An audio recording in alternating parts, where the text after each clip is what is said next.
Good morning, everybody out in YouTube land. Look at this cute little plant that just grew here in my yard. This is an oak tree.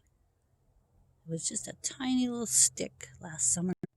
So I wanted to show you about the composting that I'm doing. I have this big box, and in here I'm putting all my kitchen scraps, eggshells, and leaves and sticks. Layer upon layer. Banana peels, anything that comes out of the kitchen. And this other big box, I've been doing the same. I've pretty much gotten it full. It's leaning up against the tree here, so some little rodents climb up the tree and get in here. I can tell because look here. This is a little piece of grapefruit that they chewed on. And grapefruit was actually in this other bin. And he carried it over to this one. Same thing with the onions. Look here. The little rodent carried the onions over here. So you'll see in here I have juniper branches. I have pieces of my agave. These usual crunchy things like this. And they just rot down and make absolutely fabulous compost. So the rain will come. It will water them. Then the hot summer will come. And it will turn into a giant, hard, dry brick. And then next spring, I will use that for my compost bins next year. I'll use that for my garden bins. So the kinds of trees I have around here that I use, the leaves, this one's bottle brush. This one is oleander. All of these leaves I use. I haven't put any of the wood chips in yet because I want to make sure I have enough to cover my lower level before I start using them for compost in the bins. There's a big eucalyptus tree here, and so I use the branches and the leaves that fall off of those. I'll show you how much I have done down here.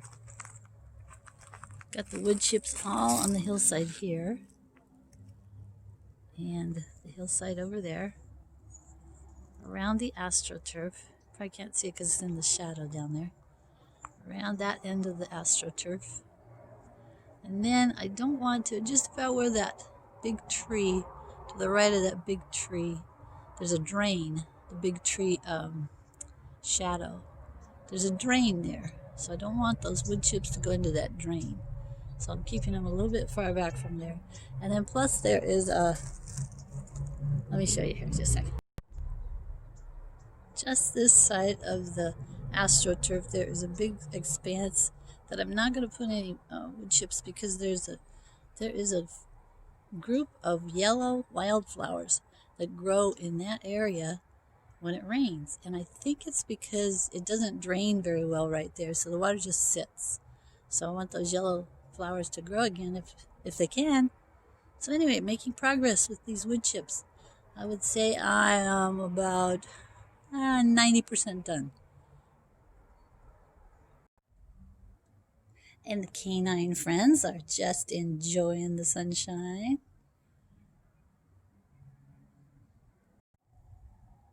Here's all the plastic that I use to cover the garden boxes at night.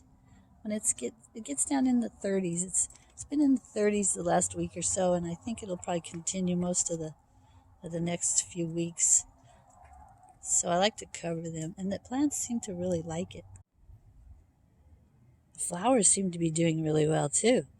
And look at this new color that's coming out. Isn't that gorgeous? Kind of a light purple. So you can see the difference between that one and the dark red in the back. Beautiful. Of course, I love the orange and the yellow, and the white ones seem to do the very best, which is interesting. Same as with the pansies. The white pansy seems to do the best. Interesting. I wonder if when they added color, these are all, of course, hybrids that people have developed. And I wonder if when they developed the colors, somehow it took away the hardiness of them.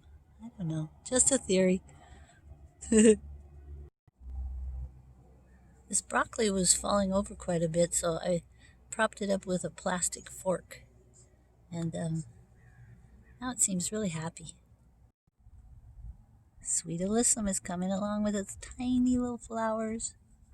And those are mostly carrots in the back. These brassicas look so happy in the morning. They're such bright green, so healthy. I've done this before on other videos, but let's do it again. Here's a calendula bud early in the morning. We'll film it later in the day and see how it opens up during the day.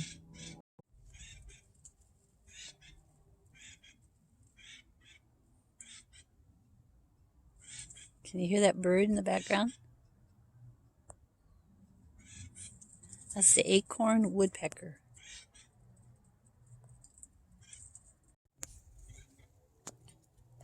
Precious is back here chasing something, so she's growling. Let's see if we can see what she's doing.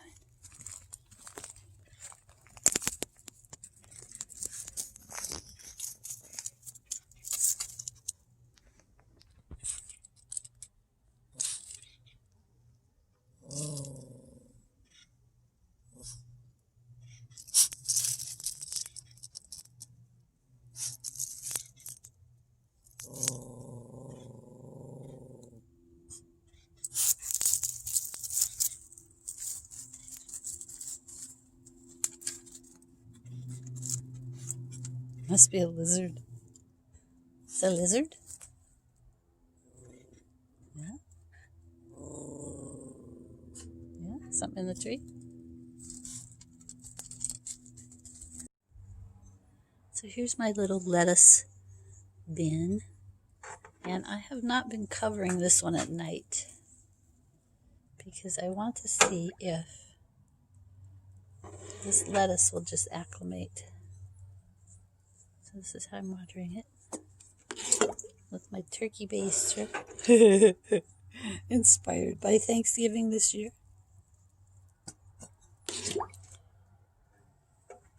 I have some planted here, and here, and here.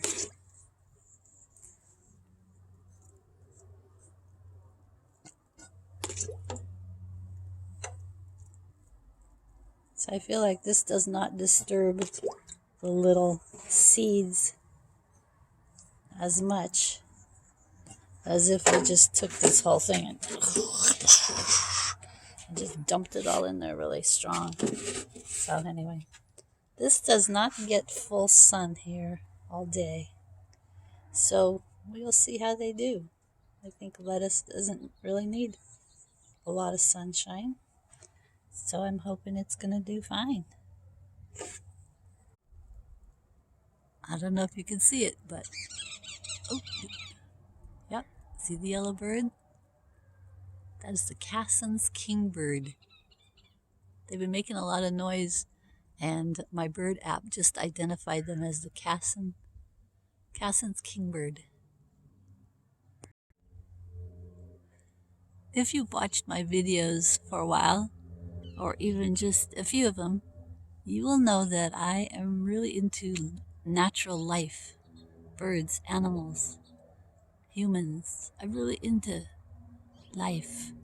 And so I'm also really interested in eternal life. And studying the Word of God is so interesting at this time in history.